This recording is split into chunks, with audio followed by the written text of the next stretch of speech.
Happy Blue Friday, you guys. NorbCam coming at you. A little gray, cloudy day today in the Pacific Northwest. But this off season, it's been pretty quiet as we're inching towards training camp. But there's been some rumblings, a little bit of news coming out of Michael Bennett, which is nothing new in terms of his feelings about his contract, but he vocalized them in the news yesterday, saying, I don't know the exact quote, but something to the fact of, if you don't think I'm valuable, then get rid of me.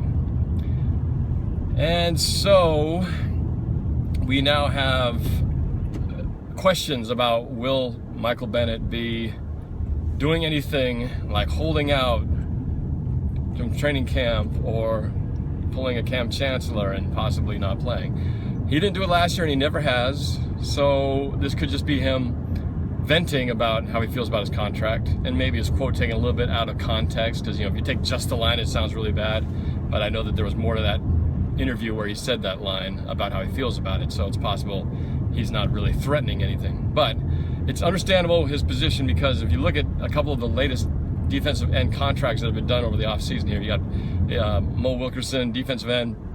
He got 5 years, $85 million. That's well over $10 million a year if you average it out. And then, of course, the massive jackpot contract for Von Miller, $114.5 million over 6 years.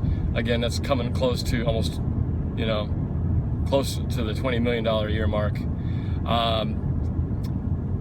By contrast, the deal that Michael Bennett signed in 2014, 2 seasons ago, was a 4-year deal worth $28.5 million. So he's getting about, I think this year, maybe about $5 million. So he's, compared to the contracts that have been coming out, clearly he's underpaid. He's making maybe a third of what these other guys are making, and even maybe a quarter. And so, again, looking from his standpoint, he's 30 years old now.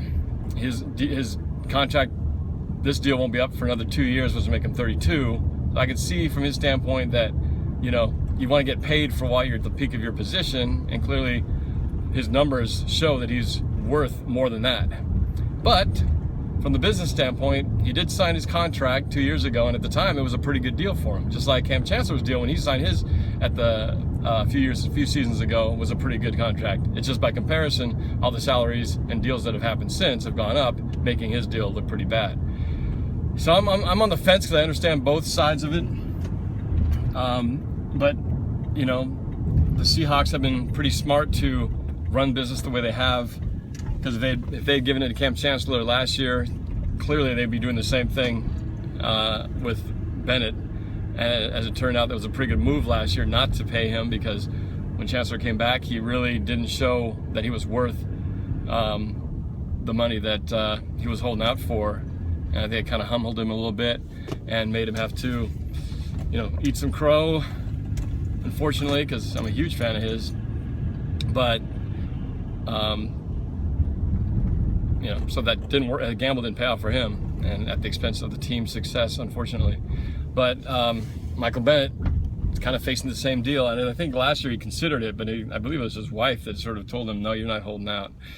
So will he hold out or not? That's the big question. Or will he just begrudgingly go about his business, kicking and screaming the whole way, but still do his job?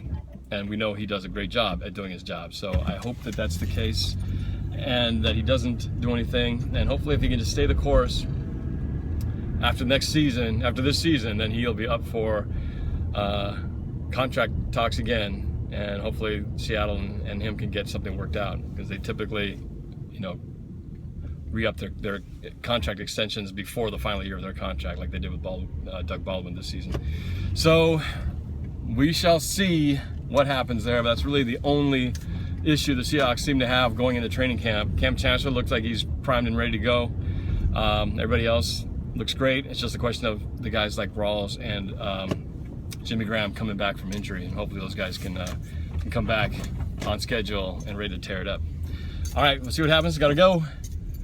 And we'll keep in touch. Talk to you soon. Please subscribe, and go Hawks, baby.